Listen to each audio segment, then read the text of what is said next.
तो in this video lecture we will know about the structure of the DNA in detail. अभी तक तो आपको ये पता था कि genes are the units of hereditary carrier, मतलब जेनेटिक इंफॉर्मेशन जो है वो जीन से ट्रांसफर होती है। तो ये जीन का से ट्रांसफर जो जेनेटिक इंफॉर्मेशन होती है ये जीन्स का फंक्शन था कि genetic information is transferred from one generation to another generation by the factor or we call it as gene after the era of Mendel। तो ये पता था कि जो जीन्स हैं सारी जेनेटिक इंफॉर्मेशन जो है वो जीन में कंटेंट है।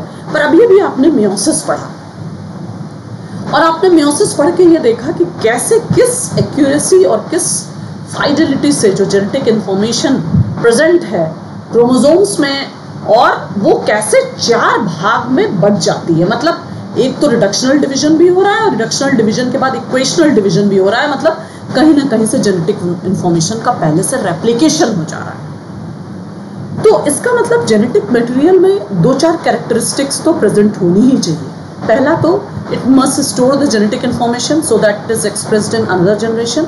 उसके पास जेनेटिक इंफॉर्मेशन होनी चाहिए जो अगली जनरेशन तक चली जाए, वो कैपेबल हो रेप्लिकेशन के लिए और बड़ी ही एक्यूरेसी और हाई फाइडेलिटी से उसका रेप्लिकेशन हो कि जैसे क्रोमोसोम 24 है तो 24 से 12 हुआ तो फिर जो बाद में 4 सेल बनी सब में 12-12 हो, ये नहीं कि किसी में 13 चला गया किसी में 14। Highly accurate and high fidelity.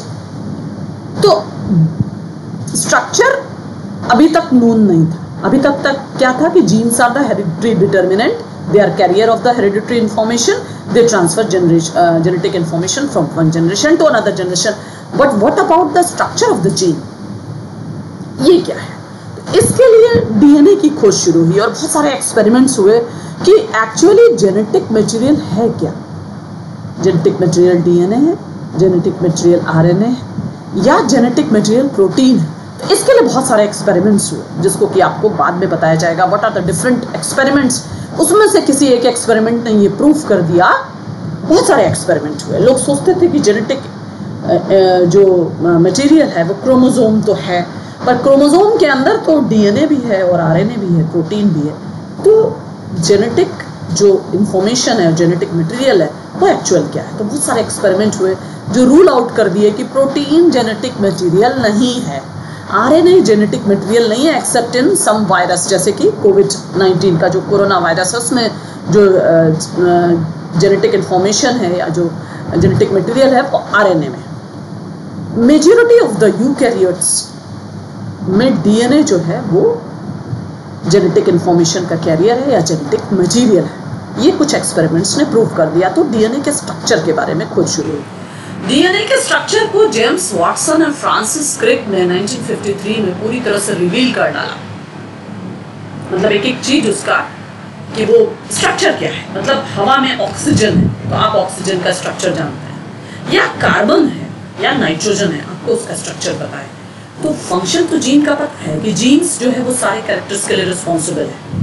जो आपका स्किन का कलर है, जो हेयर का कलर है, जो टमाटर में रेड कलर है वो लाइकोपीन की वजह से है, जो मिर्च में तीखापन है वो कैप्सिन की वजह से है, जो एंथोसाइनिन पिगमेंट है वो पर्पल कलर वो एंथोसाइनिन की वजह से। This is protein which is coded by gene. तो this is the function of the gene. When what about the structure of the gene, gene का स्ट्रक्चर क्या है। ये नाइट्रोजन है कि कार्बन है कि फास्फोरस है कि पानी है कि H2 है। आप तो पानी का स्ट्रक्चर जानते हैं, 2 हाइड्रोजन एटम और 1 ऑक्सीजन है। तो जीन के स्ट्रक्चर में क्या है? क्या ये भी केमिकली किसी चीज से मिलकर बना है या ये ऐसे ही पानी है, हवा है, ऑक्सीजन है, हाइड्रोजन है? ये खोज शुरू Watson and Crick and along with Watson and Crick Rosalind Franklin ने, जैसे फोटो खींचना है, हम कोई चीज हाइपोथेसिस कर लिए कि इसमें ये होगा। रोजालिंड फ्रैंकलिन एक लेडी साइंटिस्ट थी जिन्होंने एक्स-रे डायफ्रैक्शन स्टडीज से डीएनए के पूरे स्ट्रक्चर की फोटो खींची। उनको भी नोबेल प्राइज मिलना चाहिए था, पर उसी दौरान डीएनए का जब स्टडी किया जा रहा था उनको कैंसर हो गया and according to the rule Nobel prize is not awarded पोस्टहमस।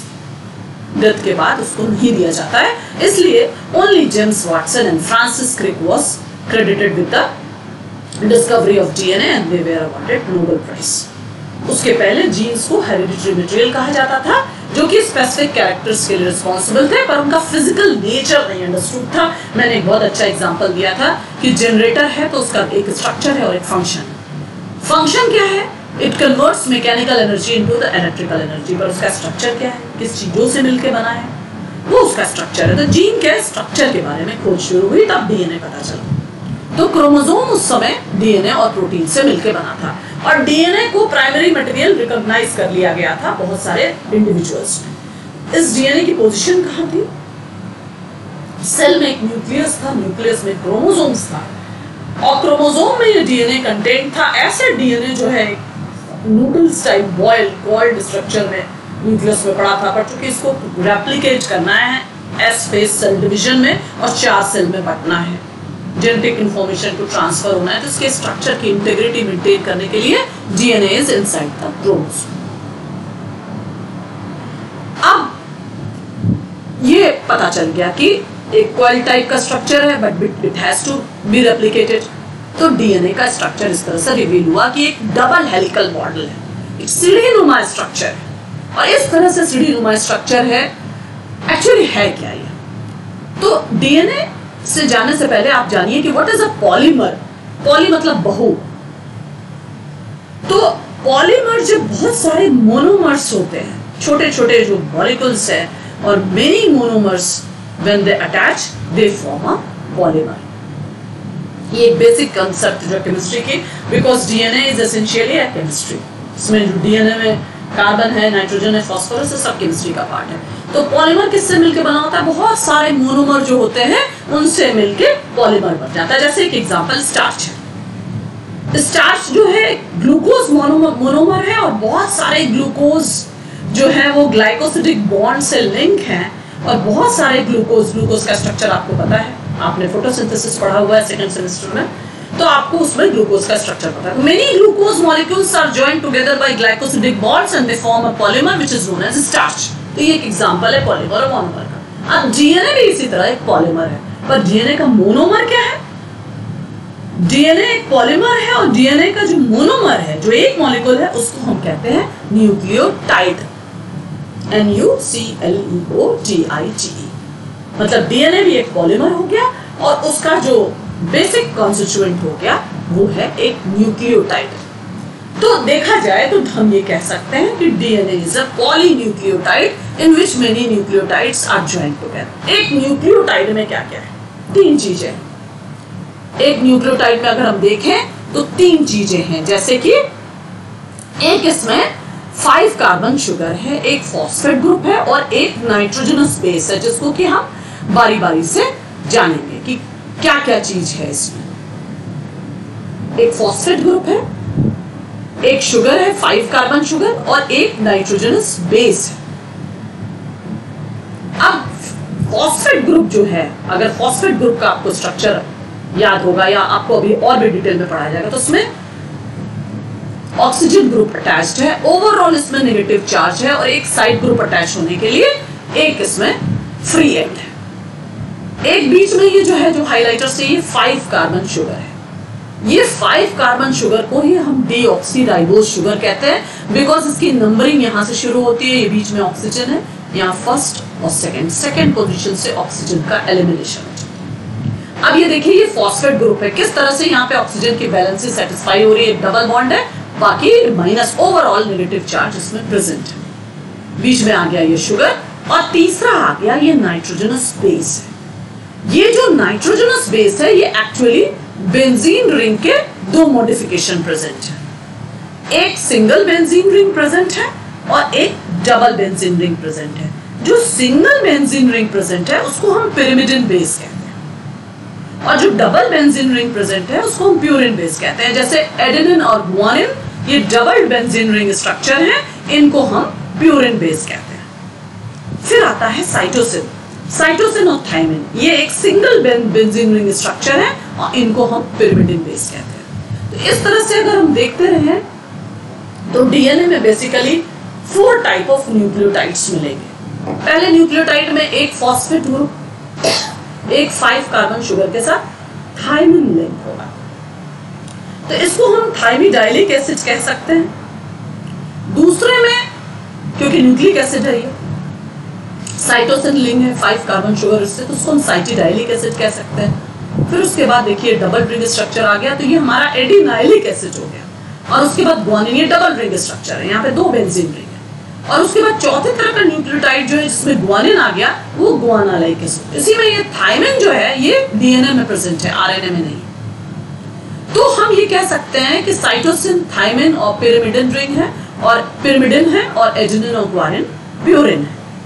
अब इसी में एक यूरेसिल और होता है जिसको हम सिंगल रिंग बेंजीन रिंग है, वो पिरिमिडिन है, वो सिर्फ आरएनए में प्रेजेंट होता है, और उसकी जगह जो इंपॉर्टेंट उसका रिप्लेस करता है डीएनए में, वो थायमिन है। यानी uracil is present in RNA and thymine is present in DNA and both are pyrimidine base.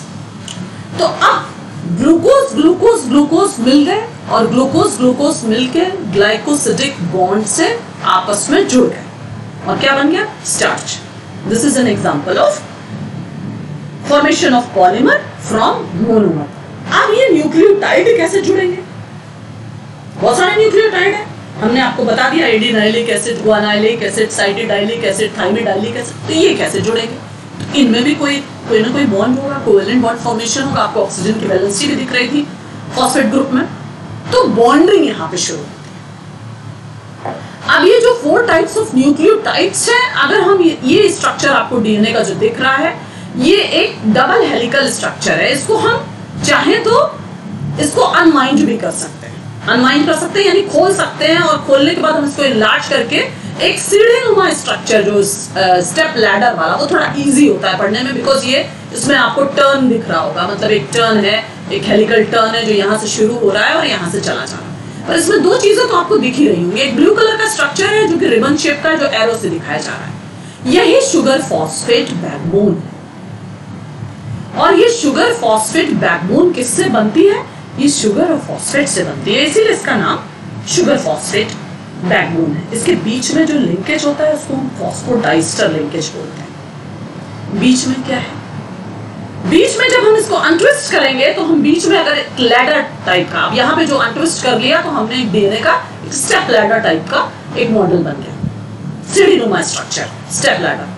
अब इसमें जो सीढ़ी के जो बाउंड्री वॉल है वो हमारा शुगर फॉस्फेट बैकबोन है, जिसको कि दिखाया जा रहा है। ये जो ब्लू कलर की बाउंड्री वॉल है, ये शुगर फॉस्फेट बैकबोन है, जिसमें एक शुगर मॉलिक्यूल एक फॉस्फेट ग्रुप से अटैच है, फिर वो फॉस्फेट अगले शुगर से अटैच है, फिर वो अगले शुगर से अटैच है। इस तरह से ये जुड़ता चला जा रहा है शुगर फॉस्फेट बैकबोन।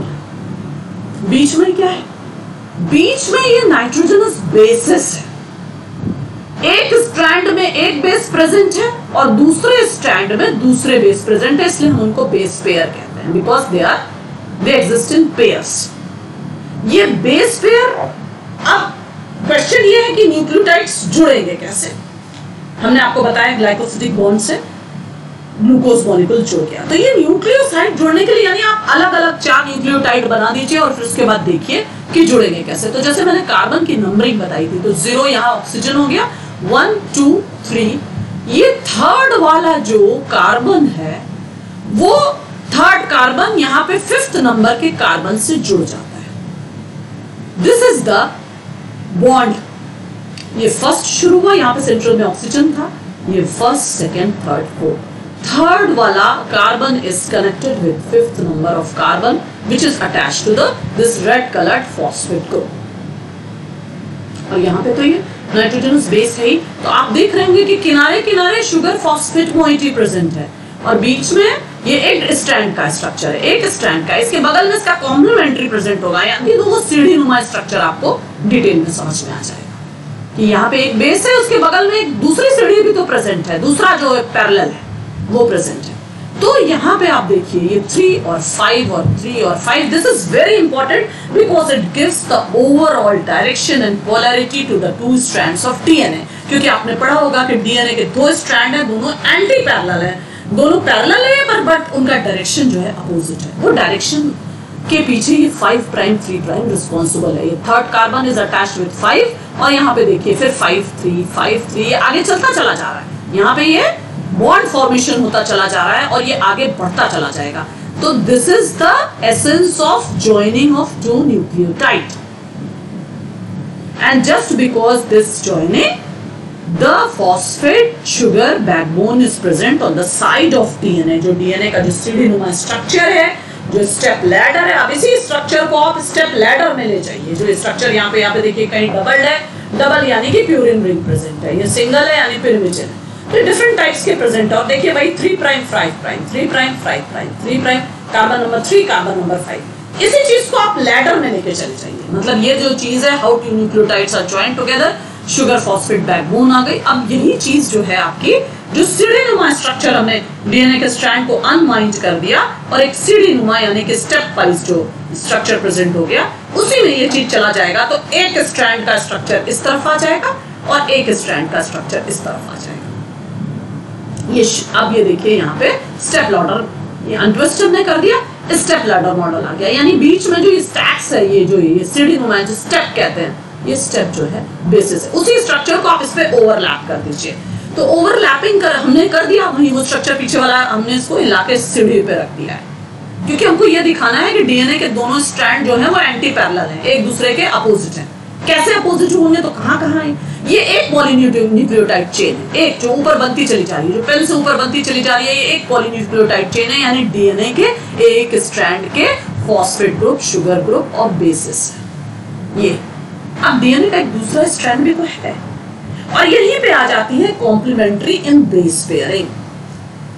डीएनए की कॉम्प्लीमेंट्री बेस पेयरिंग होती है, यानी एक स्ट्रैंड में जो बेस प्रेजेंट होते हैं उसके कॉम्प्लीमेंट्री बेस जो है वो दूसरे स्ट्रैंड में प्रेजेंट होते हैं। This is very highly specific type of base pairing, जिसमें एडेनिन जो है हमेशा थायमिन से लिंक होगा और साइटोसिन जो है वो हमेशा guanine से लिंक होगा। This is known as complementary base pairing and this is due to 5 prime 3 prime direction of the end to end chemical orientation of a single strand of a DNA. This base pairing is highly specific. कैसे? अब ये देखिए double ring structure है, अगर इसको हम फिर double ring से कर देंगे तो डीएनए तो कहीं पे चौड़ा हो जाएगा, सिंगल को सिंगल से कर देंगे तो कहीं से सकरा हो जाएगा। तो ये जो 5 प्राइम 3 प्राइम तो आपको अंडरस्टूड हो गया। ये जो दूसरा स्ट्रैंड है इसकी पोलैरिटी हो जाएगी 3 प्राइम 5 प्राइम। 5 प्राइम 3 प्राइम क्यों है ये तो आपको समझ में आ गया, बिकॉज दिस इज 5 3 5 3 5 3। दूसरा वाला इसका एंटी पैरेलल चलेगा, क्योंकि यहाँ पे आप देख रहे हैं बाहर की तरफ लटके हुए फॉस्फेट और शुगर बेस है और बीच में सीढ़ीनुमा स्ट्रक्चर बेसिस का है, तो इसके बगल के कॉम्प्लीमेंट्री बेस पेयर भी आएंगे। अब अगला जो ये वीडियो आगे बढ़ेगा तो आपको दिखेगा कि कैसे कॉम्प्लीमेंट्री इसके बगल में आ गया। तो यानी डीएनए के जो बेसिक स्ट्रक्चर में जो किनारे किनारे का जो सीढ़ीनुमा स्ट्रक्चर है वो क्या है, शुगर फॉस्फेट है, और बीच में जो स्टेप है, जो सीढ़ी के स्टेप है जिसपे हम रख के चढ़ रहे हैं, वो क्या है, दोनों आप मिलाते चलिए। यहाँ पे हमने 5 प्राइम 3 प्राइम डायरेक्शन दे दिया, तो इधर भी तो कुछ डायरेक्शन है। ये तो डीएनए का सिर्फ एक स्ट्रैंड हम आपको बता रहे हैं कि डीएनए का एक स्ट्रैंड है जिसमें 5 प्राइम 3 प्राइम ये कार्बन जुड़ता चला गया, अब इसके बगल वाले में भी तो जुड़ता चला जाएगा। तो ये जुड़ना जो है वो इतना हाईली स्पेसिफिक है कि एक एडेनिन हमेशा एक थायमिन से जुड़ेगा डबल बॉन्ड से, और एक साइटोसिन हमेशा एक गुआनिन से जुड़ेगा ट्रिपल बॉन्ड से। तो देखिए 2 रिंग 1 रिंग तीनों कांस्टेंट हो गया। अगर मान लीजिए 2 मिल जाता तो यहाँ डीएनए चौड़ा हो जाता, डबल रिंग, और यहाँ सिंगल मिलता तो डीएनए सकरा हो जाता, पर डीएनए का जो एग्जैक्ट डायमीटर है वो भी कांस्टेंट रहता है। It is very specific. तो इस तरह से जो बेस पेयरिंग है वो भी कॉम्प्लीमेंट्री कि adenine is always linked with thymine with double bond and cytosine is always linked with guanine with triple bond. तो इस तरह से ये स्ट्रक्चर और पोलैरिटी डीएनए के डिसाइड होती है, and this structure and polarity is highly dependent on the basic constituent of the DNA molecule, यानी कि phosphate group, sugar group and nitrogenous bases. कहाँ कौन सा नंबर पड़ेगा, अगर वो नंबर नहीं पता रहेगा तो कॉम्प्लीमेंट्री बेस पेयरिंग भी नहीं हो पाएगी। तो इस तरह से कॉम्प्लीमेंट्री बेस पेयरिंग डीएनए की होती है। एक न्यूक्लियोटाइड चेन कैसे जुड़ती है ये भी आपको दिख गया कि फॉस्फोडाइस्टर लिंकेज बनते हैं 3 प्राइम 5 प्राइम में, और कॉम्प्लीमेंट्री बेस पेयरिंग मतलब अब इधर पे डीएनए के दूसरे बेसिस अरेंज हो जाएंगे, और ये जो दूसरे बेसिस अरेंज होंगे बेस पेयर की स्पेसिफिक, और ये शारगाफ ने एक्सपेरिमेंट किया था, और शारगाफ ने देखा कि जो डीएनए मॉलिक्यूल में जितने ही प्यूरिन बेस का वेट है उतना ही पिरिमिडिन बेस का वेट है, यानी दोनों एकदम इक्वल है। और ऐसा तभी हो सकता है जब equal amount of adenine is paired with thymine and equal amount of cytosine paired with guanine. तो इस तरह से आप डीएनए के बेसिस, आप चाहे तो किसी भी तरह से डीएनए जब आपको बनाने को मिले तो आप डबल हेलिकल मॉडल में बना सकते हैं। ये सबसे अच्छा स्ट्रक्चर, ये जो इस एनिमेशन में दिख रहा है, this is the best structure of DNA, जिसमें स्टेप लैडर मॉडल है और किनारे आपने नाइट्रोजनस किनारे आपने फॉस्फेट ग्रुप और शुगर बेसिस, बाहर की तरह they are projected outwards, and in the central ladder the complementary base pair are present, in which adenine is always linked with thymine and cytosine is always linked with guanine। तो ये DNA का basic structure है, जो कि आपको step ladder में आप देख लीजिए या अनवाइंड करके जो हेलिकल मॉडल है उसमें भी देख लीजिए, ये डीएनए का बेसिक स्ट्रक्चर आपको इस तरह से दिखेगा। अब इसके बाद अगर हम इंडिविजुअली देखना शुरू करते हैं, इंडिविजुअली जैसा कि मैंने कहा, रोजालिंड फ्रैंकलिन ने ही इसको एक्सरे फोटोग्राफ देने का लिया था और उसमें ये जाना था कि फॉस्फेट ग्रुप है, 5 कार्बन शुगर है और तीसरा जो है वो एक नाइट्रोजनस बेस प्रेजेंट है और दोनों स्ट्रैंड को हम डबल हेलिक्स कहते हैं। अब इसमें अलग अलग कॉन्स्टिट्यूएंट क्या है, जैसे पेंटोस शुगर है, वो तो आपने एक डीएनए का स्टेप लैडर मॉडल देख लिया। अब जो शुगर है वो 5 कार्बन शुगर प्रेजेंट है, जैसे कि आपने पढ़ा होगा methane, ethane, propane, butane, pentane, जैसे जैसे कार्बन बढ़ते जाते हैं नोमेनक्लेचर पढ़ता जाता है। तो उसी तरह ये एक शुगर ग्रुप प्रेजेंट है, इस शुगर में 5 कार्बन है, 1 2 3 4 5, ये मेरे हाइलाइटर को आप देखिए, और बीच में ऑक्सीजन है। अब यहीं पे डीएनए और आरएनए का डिफरेंस आ जाता है, जहां पे सेकेंड पोजीशन पे, यहाँ पे राइबोस शुगर जो है उसमें सेकेंड पोजीशन पे ये हाइड्रोक्सिल ग्रुप प्रेजेंट है।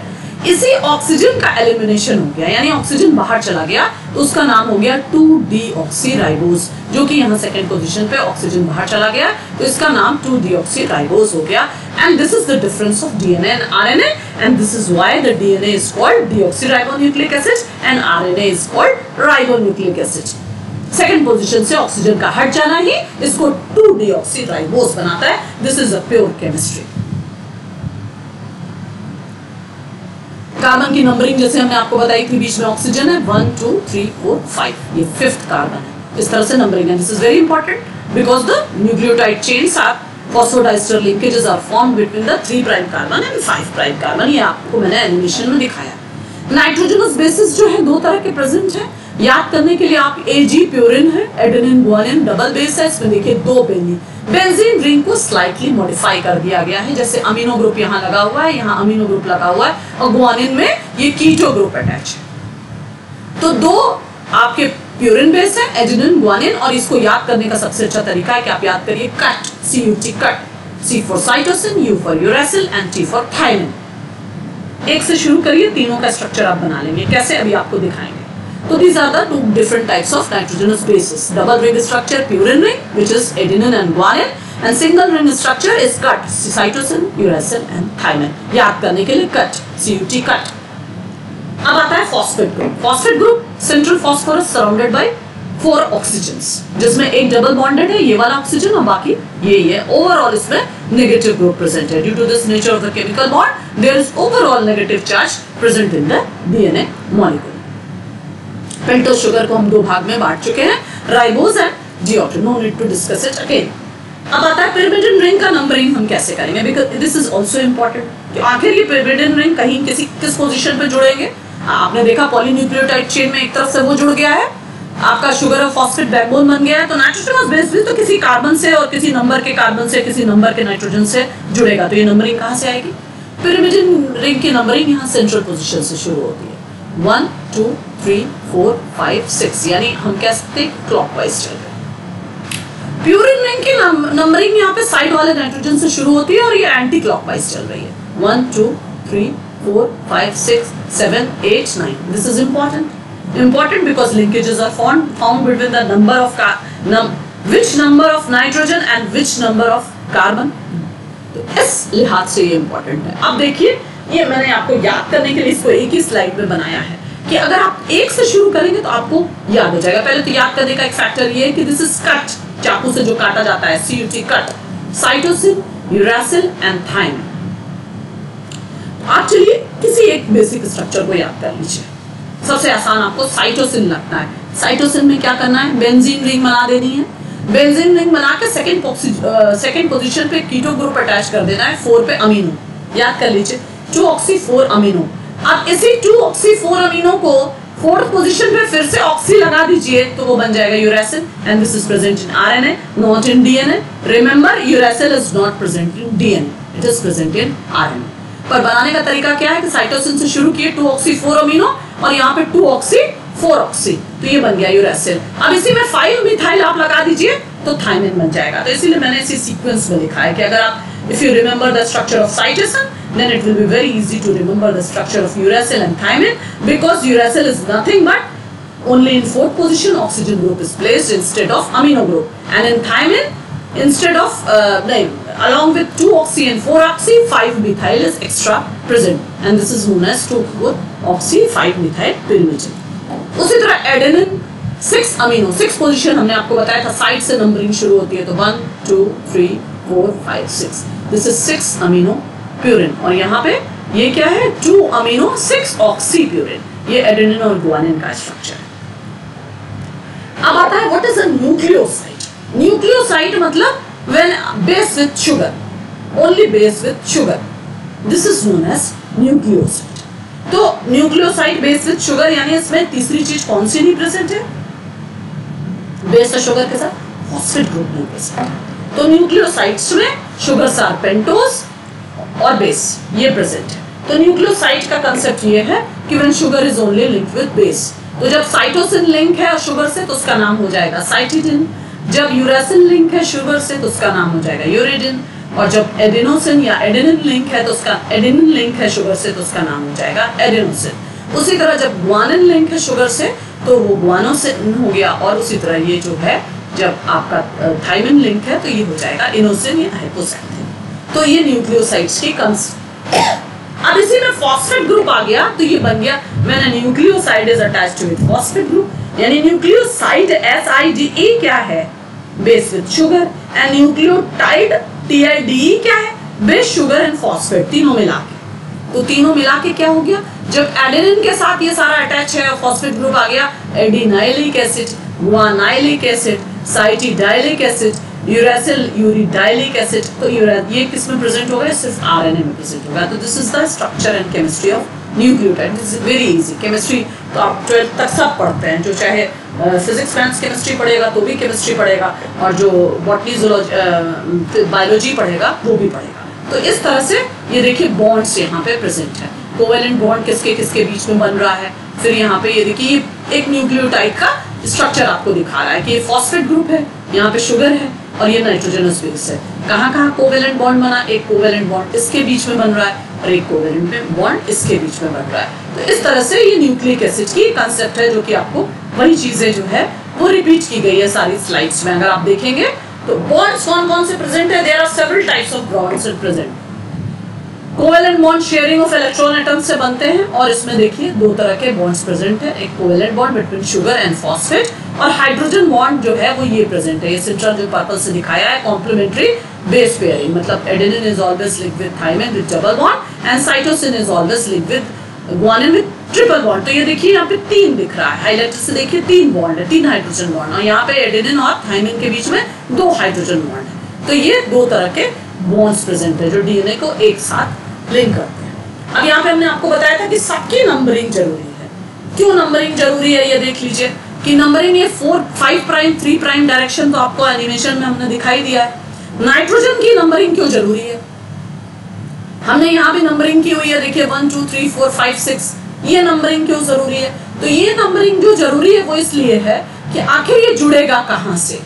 तो जो जुड़ना होता है, जैसे आप एनिमेशन आप पढ़ लीजिए, उसके बाद आप आपके लिए इंपॉर्टेंट क्या है, ऐसे तो देखा जाएगा तो पूरी स्लाइड डीएनए की इंपॉर्टेंट है, पर आपके लिए इंपॉर्टेंट क्या है कि आप जाने what is a nucleotide. Nucleotide हम किसको कहते हैं, एक नाइट्रोजनस बेस उसमें प्रेजेंट है, एक शुगर प्रेजेंट है, एक फॉस्फेट ग्रुप प्रेजेंट है। न्यूक्लियोसाइड हम किसको कहते हैं, मैंने sugar is linked with only base, then it is known as nucleoside. फिर कट आपको पता होना चाहिए, CUT कट था, ये हम किसको बोलते हैं, ये जो है एक मेरा पिरामिडन बेस है। इसका क्या स्ट्रक्चर है, बेसिक स्ट्रक्चर आपको पता होना चाहिए, उतना डिटेल नहीं। अब डबल हेलिकल मॉडल जो डीएनए का जो दिया गया, जो कि मैंने एनिमेशन से आपको समझाया है, उसके कुछ बेसिक फीचर्स हैं। पहला तो ये राइट हैंडेड है, राइट की तरफ मुड़ा हुआ है। The 2 strands are anti parallel, मतलब दोनों का पैरेलल तो है पर उनका डायरेक्शन अलग है। क्यों है ये भी आपको बताया जा चुका है, 5 prime 3 prime. Sugar phosphate moiety backbone है और बीच में जो स्टेप लैडर वाला कंसेप्ट है वो क्या है, वो nitrogenous bases weak hydrogen bond से लिंक है। तो ये सारा जो है वाटसन एंड क्रिक ने जो डॉक्यूमेंटेशन किया डीएनए का उसमें सब लिखा हुआ है, जो की चीज यहाँ पॉइंट वाइज डिस्कस की गई है। मेन जो है 4 फीचर्स डीएनए के हैं। एक तो इसका यूनिफॉर्म डायमीटर क्यों है, क्योंकि एक double ring pyrimidine double ring purine is linked with single ring pyrimidine, तो एक कांस्टेंट टाइप का डायमीटर है, राइट हैंडेड है और क्लॉकवाइज है, एंटी पैरेलल मतलब अपोजिट डायरेक्शन है, और उसके बाद इसमें कॉम्प्लीमेंट्री इन बेस पेयरिंग है। यहाँ पे एक डिफरेंस है डीएनए और आरएनए का, ये आपको पता है कि इसमें जो शुगर है वो डीऑक्सीराइबोज है और इसमें जो शुगर है वो राइबोज है, इसमें जो थायमिन प्रेजेंट है और इसमें यूरेसिल प्रेजेंट है।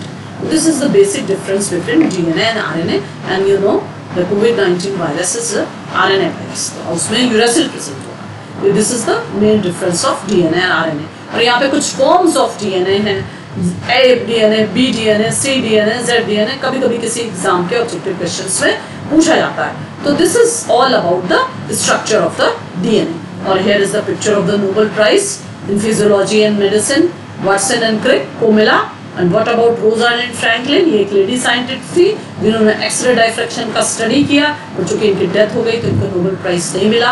और ये आरएनए का स्ट्रक्चर है। और इसके बाद जो आता है वो आता है डीएनए का रेप्लिकेशन, जो कि डीएनए के रेप्लिकेशन के बारे में आपको अगले जो वीडियो लेक्चर होगा वो उसमें अगले वीडियो लेक्चर में आपको डीएनए के रेप्लिकेशन के बारे में बताया जाएगा। अभी के लिए आपका इतना ही, क्योंकि ये लंबा हो जाता है तो फिर उसके बाद इसको लोड करने में दिक्कत होती है। तो अगला जो आपका वीडियो लेक्चर होगा वो डीएनए रेप्लिकेशन पे होगा कि what is the mode of DNA replication, and this is very important from the point of view of 3rd semester plant breeding, 4th semester crop improvement and 5th semester biotechnology and recombinant DNA technology. तो इसको बिल्कुल पढ़ना।